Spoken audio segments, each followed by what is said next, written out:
SFM Sharda films and music में आपका स्वागत है। सब्सक्राइब के लाल बटन को दबाकर चैनल को सब्सक्राइब करें और बेल आइकॉन को दबाएं ताकि हमारे सारे अपडेट्स आप तक पहुंचे।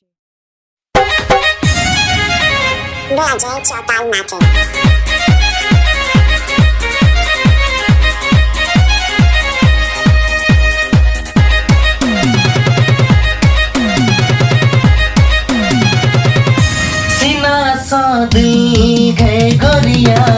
गलियों निकाल का जीना सा दिल गए गोरिया गलियों निकाल का गए हमर जान बात करने मान कले गठ जोड़ के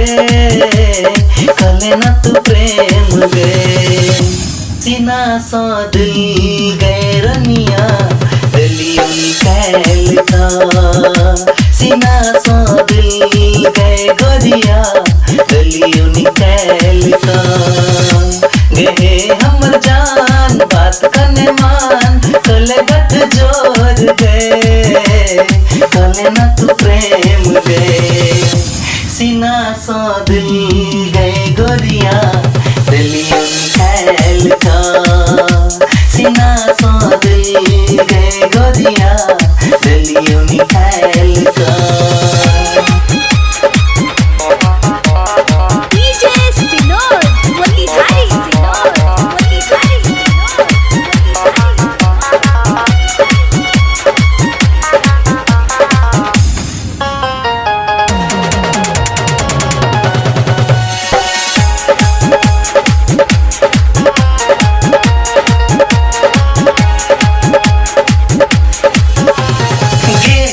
सुगनी के मन मोहनी तोरे लेल हम पागल छी बात तू किया नहीं माने हमर तोरे लेल हम हैरान छी हाँ हे गे सुगनी के मन मोहनी तोरे लेल हम काम छी दिल तू हमरा दिल पर डाका तोरे लेल हम पागल छी अपन जान तोरा गे अपन मैन का सीना सा दिल गए तोरा गलियों निकाल का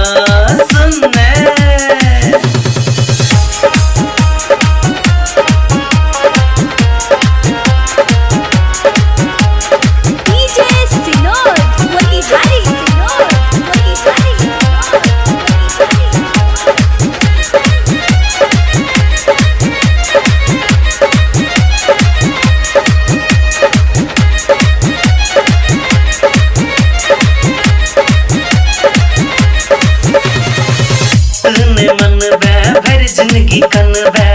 रह वैसे दिखन सोचत गए हमरा दोनों के प्रेमक घोसला ट्वीट जेते बनत गए बात ने मन बे भर जिंदगी कन बे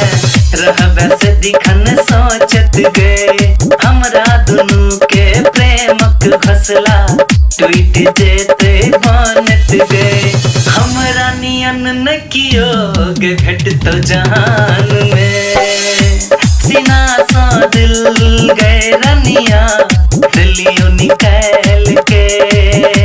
गए हमर जान बात करने मान कले गठ जोड़ गए कले न तू प्रेम गए सुन सीना सा दिल